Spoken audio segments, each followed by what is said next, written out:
Episode opening സീനിൽ നമ്മുടെ hero അവൻ ആസിനോട് പറയും എനിക്ക് എങ്ങനെയെങ്കിലും എൻ്റെ റാങ്കിങ് അത് ഇമ്പ്രൂവ് ചെയ്തേ പറ്റൂ. റാങ്കിങ് ഇമ്പ്രൂവ് ചെയ്ത് എനിക്കിപ്പോൾ ഒരു ലക്ഷ്യമുണ്ട്, അതിലേക്ക് എത്തണം, അതിനാണ് എൻ്റെ ശ്രമം. സോ നീ അതിനെന്നെ ഹെൽപ്പ് ചെയ്യോ? ആസാണെങ്കിൽ ഭയങ്കര സന്തോഷത്തിൽ നിങ്ങൾ ഒരിക്കലും എന്നോട് ഹെൽപ്പ് ചോദിക്കേണ്ട ആവശ്യമില്ല, നിങ്ങളെ ഹെൽപ്പ് ചെയ്യുക എന്നതാണ് എൻ്റെ ജോലി. എന്നെ കൊണ്ട് കഴിയുന്നതും ചിലപ്പോൾ അതിനപ്പുറവും ഞാൻ നിങ്ങൾക്ക് വേണ്ടി ചെയ്യും. ഒരു കാരണവശാലും പേടിക്കേണ്ട ആവശ്യമില്ല. ആക്ച്വലി മാസ്റ്ററിന് റാങ്ക് ഇടാൻ പോലും അർഹതയുള്ള ആരും ഇവിടെ ഇല്ല. കാരണം മാസ്റ്ററിന്റെ പവർ അത്രയ്ക്കാണ്. മാസ്റ്ററിന് റാങ്ക് കിട്ടിയില്ല എന്നൊരൊറ്റ കാരണത്താലാണ് ആ ടീച്ചർ അവർ മുൻവൈരാഗ്യം വെച്ച് മാസ്റ്ററിന് ഏറ്റവും കുറഞ്ഞ റാങ്ക് തന്നത്. പക്ഷെ കുഴപ്പമില്ല, ഞങ്ങളുടെ എല്ലാവരുടെയും സപ്പോർട്ട് മാസ്റ്ററിനോട് കൂടെയുണ്ട്. ഇന്നല്ലെങ്കിൽ നാളെ മാസ്റ്റർ ആഗ്രഹിക്കും പോലെ എല്ലാവരെ കഴിഞ്ഞ് മുകളിൽ നമ്പർ 1 റാങ്കിലേക്ക് മാസ്റ്ററിന് എത്താൻ കഴിയും. അതിന് എന്നെ കൊണ്ട് കഴിയുന്ന എല്ലാം ഞാൻ മാസ്റ്ററിന് ചെയ്തു തരും. ഇന്നല്ലെങ്കിൽ നാളെ ടോപ്പ് റാങ്കിലേക്ക് വന്ന് ഈ ഒരു സ്കൂള് തന്നെ അങ്ങേ കൊണ്ട് ടേക്ക് ഓവർ ചെയ്യാൻ കഴിയും. അത് കേട്ട് സ്റ്റുഡൻസ് എല്ലാവരും ഒരു സെക്കൻഡ് ഫ്രീസ് ആയിട്ട് ഇപ്പൊ നമ്മുടെ ഹീറോയെ തന്നെ നോക്കും. അച്ചമുടി പെണ്ണിനാണെങ്കിൽ ഹീറോയുടെ ആഗ്രഹം കേട്ട് ഭയങ്കര സന്തോഷം. അവിടെ അടുത്തുള്ളൊരു ഷോപ്പില് ഇവിടെ റാങ്കിങ് കൂട്ടാനുള്ള എന്തെങ്കിലും സൊല്യൂഷൻ ഉണ്ടോ, ഉണ്ടെങ്കിൽ എത്ര പൈസയാണെങ്കിലും അത് ഞാൻ വാങ്ങിക്കാമെന്ന് പറയും. അതിനാള് പറയും അങ്ങനെയൊന്നും ഇവിടെ ഇല്ല. കട്ട് ചെയ്താ നമ്മുടെ ഹീറോ അവൻ ഒരു സെക്കൻഡ് ഷോക്കായിട്ട് ആസിനോട് പറയും നീ ആവശ്യമില്ലാത്തൊന്നും പറയരുത്, എനിക്ക് ഫസ്റ്റ് റാങ്ക് ഒന്നും വേണ്ട, സെക്കൻഡ് റാങ്ക് മതി. അതിന് ആസ് പറയും എനിക്ക് മനസ്സിലായി, ആദ്യം നിങ്ങൾക്ക് സെക്കൻഡ് റാങ്ക് എടുത്ത് ഈ സ്കൂള് അത് നിങ്ങൾക്ക് ടേക്ക് ഓവർ ചെയ്യണം, അതിനുശേഷം ഫസ്റ്റ് റാങ്കിലേക്ക് പോയി ഈ നെതർലാൻഡും നിങ്ങൾക്ക് ടേക്ക് ഓവർ ചെയ്യണം, അതല്ലേ നിങ്ങളുടെ ആഗ്രഹം. ആസ് എന്തൊക്കെ പറഞ്ഞു കൂട്ടണേ ചിന്തിച്ച് ഹീറോയ്ക്ക് ഇപ്പോൾ ഒരുപാട് ടെൻഷനാവും. മാത്രമല്ല ക്ലാസ്സിലുള്ള ചില സ്റ്റുഡൻസിനും അതൊക്കെ കേട്ട് പേടിയാവും. പക്ഷെ മെജോറിറ്റി സ്റ്റുഡൻസിനും അത് ഇഷ്ടാവും. കാരണം ഹീറോ നല്ലൊരു പേഴ്സണാലിറ്റി ആണെന്ന് എല്ലാവർക്കും അറിയാം. ഹീറോ ആദ്യം രക്ഷിച്ച ഒരു പെൺകുട്ടി, അവൾക്കാണെങ്കിൽ ഇപ്പൊ ഹീറോയോട് കുറച്ച് ക്രഷൊക്കെ ഉണ്ട്. അവൾ ഹീറോയെ തന്നെ കണ്ണുമ വെട്ടാൻ നോക്കും. ആണെങ്കിൽ ഇപ്പൊ ഹീറോയും കൂട്ടി അണ്ടർഗ്രൗണ്ടിലുള്ള ഒരു ജിമ്മിലേക്ക് വരും. ഹീറോ ചോദിക്കും നീ എന്തിനാ എന്നെ ഇവിടേക്ക് കൊണ്ടുവന്നേ? അപ്പോഴായിരിക്കും ആസ് പറയുക നമുക്ക് അടുത്ത വീക്ക് ഒരു എക്സാം വരുന്നുണ്ട്, സോ അതിനു മുൻപ് ചില പ്രിപ്പറേഷൻ ആവശ്യമാണ്. ഇവിടെ ക്ലാരപ്പെണ്ണിനാണെങ്കിൽ ആ ജിമ്മ് ഭയങ്കരമായിട്ട് ഇഷ്ടാവും. അവൾ അതുവഴിയെല്ലാം ഓടി നടന്ന് എൻജോയ് ചെയ്യാണ്. ഇവിടെ ആസ് പറയും എക്സിക്യൂഷൻ കനോൺ ബോൾ എന്നാണ് നമ്മുടെ എക്സാമിന്റെ പേര്. അത് വളരെ ഇമ്പോർട്ടൻ്റ് ആയിട്ടുള്ള എക്സാം ആണ്. തീർച്ചയായിട്ടും നമ്മളിതിൽ നല്ലതുപോലെ സ്കോർ ചെയ്യണം, എങ്കിൽ മാത്രമേ നമ്മുടെ റാങ്കിങ് ഉയരൂ. ക്ലാരയ്ക്കാണെങ്കിൽ അപ്പോഴും അതെല്ലാം തമാശയാണ്. അവൾ ആ എക്സാമിന്റെ പേരൊക്കെ പറഞ്ഞ് ആസിനെ കളിയാക്കാൻ തുടങ്ങും. ആസിനാണെങ്കിൽ ദേഷ്യം വരും. അവ തലമുടിയൊക്കെ പിടിച്ച് വലിച്ച് അവൾ നോക്കി പല്ലിറുക്കി കാണിക്കും. അതിനുശേഷം ആ എക്സാമിനെ കുറിച്ച് പറയും പണ്ട് വർഷങ്ങൾക്ക് മുൻപ് ഡീമൺസ് എല്ലാം തന്നെ ഈ ഒരു കനോൻ ബോൾ അതുപയോഗിച്ചാണ് പരസ്പരം ഫൈറ്റ് ചെയ്തിരുന്നത്. ഫൈറ്റിൽ ആര് ജയിക്കുന്നോ അവർക്ക് ആ ടെറിട്ടറിയും ബോളും സ്വന്തമാവും.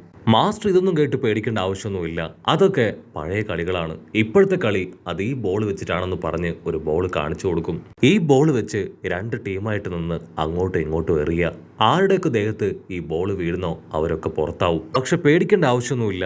ഇൻ കേസ് എന്റെ ദേഹത്താണ് ഈ ബോൾ വീഴുന്നതെങ്കിൽ അടുത്തതായിട്ട് നമ്മളുടെ ടീമിലുള്ള ആരെങ്കിലും ഓപ്പോസിറ്റ് ടീമിലുള്ള ഒരാളുടെ ദേഹത്തേക്ക് ഈ ബോൾ എറിയുകയാണെങ്കിൽ എനിക്ക് വീണ്ടും ഗെയിമിലേക്ക് കയറാൻ പറ്റും. ആസ് ആണെങ്കിൽ ഇപ്പൊ നമ്മുടെ ക്ലാര പെണ്ണിനെ നോക്കും. ക്ലാര നീ എത്രയും വേഗം കുറച്ച് പപ്പഡ്സിനെ ക്രിയേറ്റ് ചെയ്യ്, നമുക്ക് പ്രാക്ടീസ് ചെയ്യാം. അവളിപ്പോൾ കുറെ പപ്പഡ്സുകളെ ക്രിയേറ്റ് ചെയ്യും. അതിനുശേഷം അവരെല്ലാവരും ഉഷാറായിട്ട് ആ ഗെയിം കളിക്കും. ആക്ച്വലി ഹീറോയ്ക്ക് ഈ ഗെയിമിനെ കുറിച്ച് അറിയാം. എർത്തിലും അവൻ ഇതേ ഗെയിം കളിച്ചിട്ടുണ്ട്. അവിടെ ഇതിന് വേറെ പേരാണ്. അവരങ്ങനെ ഉഷാറായിട്ട് ഗെയിം കളിക്കുമ്പോഴായിരിക്കും നമ്മുടെ ജിമ്മനും ബാക്കിയുള്ള ഒരുപാട് സ്റ്റുഡൻസും അവിടേക്ക് വരിക.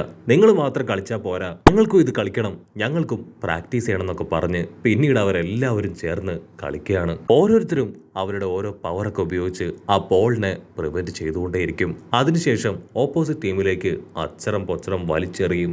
ആ ഹീറോയ്ക്ക് മാത്രം നന്നായിട്ട് ട്രെയിനിങ് എടുക്കാൻ പറ്റില്ല. അവന്റെ മനസ്സിൽ അവൾ പറഞ്ഞ കാര്യമാണ് എങ്ങനെയെങ്കിലും റാങ്കിങ് ഉയർത്തണം എന്ന ഒരേ ഒരു കാര്യം. അവൻ സ്ട്രെയിറ്റ് ആയിട്ട് അവൻ്റെ ഗ്രാൻഡ് പേര് അടുത്തേക്ക് വരും. പ്ലീസ് ദയവ് ചെയ്ത് ഇപ്പം എനിക്ക് നിങ്ങളുടെ ഹെൽപ്പ് വേണം. നിങ്ങൾക്ക് ഒരുപാട് കഴിവൊക്കെ ഉള്ളതല്ലേ, മാത്രമല്ല നിങ്ങൾ എൻ്റെ ഗ്രാൻഡ് പേ ആണ്, സോ എനിക്കൊരല്പം ട്രെയിനിങ് തരുമോ? ഗ്രാൻഡ് പേ ആണെങ്കിൽ ആ ഗെയിമിന്റെ ഡീറ്റെയിൽ ചോദിക്കും.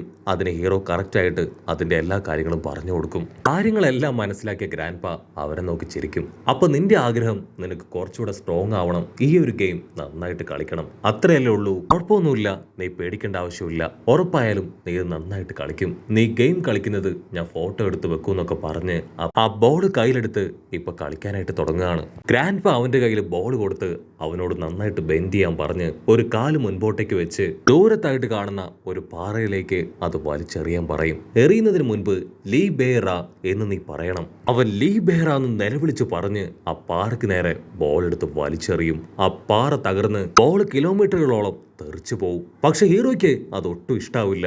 എന്നെ കൊണ്ട് പറ്റില്ല ഇങ്ങനെ ചെയ്യാൻ. നിങ്ങളുടെ മാജിക് പവർ അത് റിങ്ങിലുള്ളതുകൊണ്ടാണ് ഇതൊക്കെ നടക്കുന്നത്. പക്ഷേ എനിക്ക് സ്വന്തമായിട്ട് എന്തെങ്കിലും ചെയ്യണം, അതാണ് എൻ്റെ ആഗ്രഹം. അത് കേട്ട് ഗ്രാൻഡ് പാ അവന്റെ രണ്ട് കൈയും ചേർത്ത് പിടിച്ച് എന്തോ ഒരു മാജിക് ഉപയോഗിക്കുകയാണ്. ഗ്രാൻഡ് പേ ആണെങ്കിൽ അവനോട് പറയും, നിന്റെ കൈക്കിപ്പോ ഞാൻ കുറെ സ്ട്രെങ്ത് തന്നിട്ടുണ്ട്, ഓൾമോസ്റ്റ് ഒരു ഡീമന്റെ അത്രയും. ഒരു കാര്യം എനിക്ക് എൻഷുർ ചെയ്യാൻ പറ്റും, അവരെറിയുന്ന ബോൾസ് അത് നിന്നെ കൊണ്ട് ക്യാച്ച് ചെയ്യാനായിട്ട് പറ്റും. നിന്റെ ആഗ്രഹം നിന്റെ കഴിവ് കൊണ്ടും പ്രയത്നം കൊണ്ടും ഇതിൽ ജയിക്കണം എന്നല്ലേ? തീർച്ചയായിട്ടും നിന്നെ കൊണ്ടത് പറ്റുമെന്ന് പറയും. അത് കേട്ട് അവൻ ചിരിക്കും. അവന്റെ നിഷ്കളങ്കമായ ചിരി ഗ്രാൻഡ് പേക്ക് ഭയങ്കരമായിട്ട് ഇഷ്ടാവും. ആളത് കണ്ണിൽ തന്നെ ഫോട്ടോ എടുത്ത് അതിന്റെ പ്രിന്റ് ഔട്ട് എടുക്കുകയാണ്. അതിനുശേഷം അവന് ട്രെയിനിങ് കൊടുക്കാൻ ഇപ്പൊ അസിസ്റ്റന്റിനെ അവിടേക്ക് വിളിക്കും. ഓൾറെഡി ഹീറോയ്ക്ക് അവന് എസ്കേപ്പ് ആവുന്ന പവർ അത് വളരെ കൂടുതലായതുകൊണ്ട് തന്നെ അവൾ ആ ബോൾ വലിച്ചെറിയും തോറും അവനെ കൊണ്ടത് പിടിക്കാൻ കഴിയാതെ ഓരോ ബോളിൽ നിന്നും നാച്ചുറലായിട്ട് അവന്റെ ബോഡി അങ്ങനെ മാറി മാറി പോവാണ്. അസിസ്റ്റന്റ് പെണ്ണ് പറയും, മാസ്റ്റർ എനിക്കിത് കാണുമ്പോൾ ഒരുപാട് വിഷമമുണ്ട്. പക്ഷേ നിങ്ങളത് ക്യാച്ച് ചെയ്തേ പറ്റൂ. നിങ്ങളോട് കോമ്പറ്റ് ചെയ്യുന്നത് ഡീമൺസ് ആണ്. അവർക്ക് ഭയങ്കര പവറാണ്. നിങ്ങളുടെ സ്ട്രെങ്ത് നിങ്ങൾ ഇൻക്രീസ് ചെയ്തിട്ടില്ല എങ്കിൽ അവരുടെ 7 അയലത്ത് പോലും നിങ്ങൾക്ക് എത്താൻ പറ്റില്ല എന്ന് പറഞ്ഞ് അവളാണെങ്കിൽ വമ്പ ഫോഴ്സിൽ ബോളുകൾ അവന് നേരെ അച്ചരം പച്ചരം വലിച്ചെറിയും. അവനാണെങ്കിൽ അത് കാണുമ്പോൾ പേടിയാവും. കാരണം നേരത്തതിലും ഡബിൾ ഫോഴ്സിലാണ് അവൾ ആ ബോൾ വലിച്ചെറിയ. അവള് നിലവിളിച്ചു പറയും, മാസ്റ്റർ ബോളിന് എസ്കേപ്പ് ആവാതെ അതെങ്ങനെയെങ്കിലും പിടിക്കാൻ നോക്ക്. അത് പിടിച്ചാൽ മാത്രമേ നിങ്ങൾക്ക് ഗെയിം കളിക്കാനായിട്ട് പറ്റൂ. സെക്കൻഡുകൾ കടന്നു പോവും, മിനിറ്റുകൾ കടന്നു പോവും, മണിക്കൂറുകൾ കടന്നു പോവും, ഒരു ദിവസം മുഴുവൻ കടന്നു പോവും. ഹീറോയ്ക്കാണെങ്കിൽ ഒരു ബോൾ പോലും ഒരു തവണ പോലും പിടിക്കാനായിട്ട് കഴിയില്ല. അവൻ വീണ്ടും വീണ്ടും ട്രൈ ചെയ്തുകൊണ്ടേയിരിക്കും. അസിസ്റ്റന്റിന് അവളുടെ ക്ഷമ നശിച്ച് ഇപ്പൊ ഹീറോയുടെ മുഖത്തൊക്കെ പിടിച്ച് വലിക്കും. മാസ്റ്റർ ദയവ് ചെയ്ത് നിങ്ങൾ കോൺസെൻട്രേറ്റ് ചെയ്യ്. നിങ്ങൾ ബോളിൽ നിന്ന് എസ്കേപ്പ് ആയിട്ട് യാതൊരു കാര്യമില്ല. അത് കറക്റ്റായിട്ട് ക്യാച്ച് ചെയ്യാൻ പഠിക്ക്. അതിനവൻ പറയും, ഞാൻ ശ്രമിക്കുന്നുണ്ട്. എന്റെ ബോഡി അത് ഓട്ടോമാറ്റിക്കലി ബോളിൽ നിന്ന് തന്നെ മാറിക്കൊണ്ടേയിരിക്കുകയാണ്. എനിക്കതിനെ കൺട്രോൾ ചെയ്യാനായിട്ട് കഴിയുന്നില്ല. അങ്ങനെ ഒരുപാട് നേരത്തെ കഷ്ടപ്പാടിനൊടുവിൽ ഹീറോ ജസ്റ്റ് ഒന്ന് ആ ബോൾ ടച്ച് ചെയ്യും. അതുകൊണ്ട് എല്ലാവർക്കും ഭയങ്കര സന്തോഷം. വാവ്, ഇതൊരു പോസിറ്റീവ് സൈനാണ്. തീർച്ചയായിട്ടും നിന്നെ കൊണ്ട് പറ്റൂന്ന് പറഞ്ഞ് അവരെല്ലാവരും ചേർന്ന് അവനൊട്ടും വിശ്രമിക്കാൻ പോലും സമയം കൊടുക്കാതെ ട്രെയിനിങ് കൊടുത്തോണ്ടേയിരിക്കും. ഉച്ചപ്പും പുള്ളപ്പും ഓടിയും ചാടിയും ഒക്കെ നമ്മുടെ ചെക്കൻ അവന്റെ സ്ട്രെങ്ത് അത് കൂട്ടിക്കൊണ്ടേയിരിക്കും. അങ്ങനെ നീണ്ട പ്രാക്ടീസ് ഒക്കെ കഴിഞ്ഞ് നമ്മുടെ ചെക്കൻ ഒരു അണ്ടാവ് നിറയെ ഫുഡ് കഴിക്കുകയാണ്. ആസ് ആണെങ്കിൽ അവന് വെള്ളം കൊടുക്കും. പക്ഷെ ഒരുപാട് പ്രാക്ടീസ് ചെയ്ത് അവന്റെ കൈ മുഴുവൻ ഇപ്പൊ മുറിഞ്ഞിരിക്കുകയാണ്. വേദന കൊണ്ട് അവനെ കൊണ്ട് ആ ബോട്ടിൽ പോലും പിടിക്കാനായിട്ട് പറ്റില്ല. ആസിനും നമ്മുടെ പച്ചമുടി പെണ്ണിനും അവർക്ക് രണ്ടുപേർക്കും അത് കണ്ട് ഒത്തിരി സങ്കടാവും. അവൻ പറയും, കുഴപ്പമൊന്നുമില്ല, എല്ലാം തന്നെ എന്റെ അച്ചീവ്മെന്റിന്റെ പോസിറ്റീവ് സൈനാണ്. സോ എനിക്കിതിൽ സന്തോഷം മാത്രമേ ഉള്ളൂ. മാത്രമല്ല വേറൊരു കാര്യം ഞാൻ കണ്ടുപിടിച്ചു. അസിസ്റ്റന്റ് പെണ്ണ് അവളുടെ ചെവി അത് മുകളിലേക്കാണ് ഇരിക്കുന്നതെങ്കിൽ അവൾ ഹാപ്പിയാണ്, മറിച്ച് താഴേക്കാണെങ്കിൽ അവൾ സാഡ് ആണെന്നാണ് അർത്ഥം. മറ്റൊരു ഭാഗത്ത് ഗ്രാൻഡ് പേ ആണെങ്കിൽ അസിസ്റ്റന്റിനോട് ചോദിക്കും, പ്രാക്ടീസ് ഒക്കെ എങ്ങനെ പോകുന്നു? അതിന് അവള് പറയും, പ്രാക്ടീസ് ഒക്കെ നന്നായിട്ട് തന്നെ പോകുന്നുണ്ട്. പക്ഷെ അവനെ കൊണ്ട് ഇതുവരെ ഒരു ബോൾ പോലും പിടിക്കാനായിട്ട് കഴിഞ്ഞില്ല. പക്ഷേ ഗ്രാൻഡ് പേക്ക് അവനിൽ ഭയങ്കര കോൺഫിഡൻസ് ആണ്. തീർച്ചയായിട്ടും അവനെ കൊണ്ട് ഇത് പറ്റൂന്ന് പറഞ്ഞ് അസിസ്റ്റന്റിനെ വീണ്ടും അവന് ട്രെയിനിങ് കൊടുക്കാനായിട്ട് പറഞ്ഞയക്കും. വീണ്ടും വീണ്ടും അവർ ട്രെയിനിങ് എടുത്തുകൊണ്ടേയിരിക്കും. ആ ട്രെയിനിങ്ങിന്റെ അവസാന ഘട്ടത്തിൽ നമ്മുടെ ഹീറോ അവൻ എടുത്തു ചാടി ഒരു ബോൾ ആദ്യമായിട്ട് ക്യാച്ച് ചെയ്യും. യാഹൂ! എല്ലാവർക്കും ഭയങ്കര സന്തോഷം. അടിച്ചും ആർപ്പ് വിളിച്ചും എടുത്തു ചാടിയും ചുറ്റുമുള്ളവരെല്ലാവരും ആഹ്ലാദം പ്രകടിപ്പിക്കും. ക്ലാര ഓടി വന്ന് ഹീറോയ്ക്ക് ഹൈഫൈ കൊടുക്കുകയാണ്. ആസ് പറയും, പതിയെ പതിയെ ഓൾറെഡി അദ്ദേഹത്തിന്റെ കൈ ഭയങ്കരമായിട്ട് ഡാമേജ്ഡ് ആണെന്ന് പറഞ്ഞ് അവനും ചെറിയൊരു ഹൈഫൈ കൊടുക്കും. പിന്നീട് ഫുഡൊക്കെ കഴിച്ച് ഇപ്പൊ നമ്മുടെ ആശാന്മാർ 3 പേരും ഒരു മരച്ചോട്ടിൽ കിടന്ന് കൂർക്കം വലിച്ചുറങ്ങാണ്. അങ്ങനെ അവിടെ വെച്ച് ഈ ഒരു എപ്പിസോഡും അവസാനിക്കുന്നു. എപ്പിസോഡ് ഇഷ്ടപ്പെടുകയാണെങ്കിൽ തീർച്ചയായിട്ടും ലൈക്ക് ചെയ്യാനും കമൻറ്റ് ചെയ്യാനും ഷെയർ ചെയ്യാനും മറക്കല്ലേ. അടുത്തൊരു അടിപൊളി എപ്പിസോഡുമായിട്ട് കാണുന്നവരെ it's me with Mallu episode.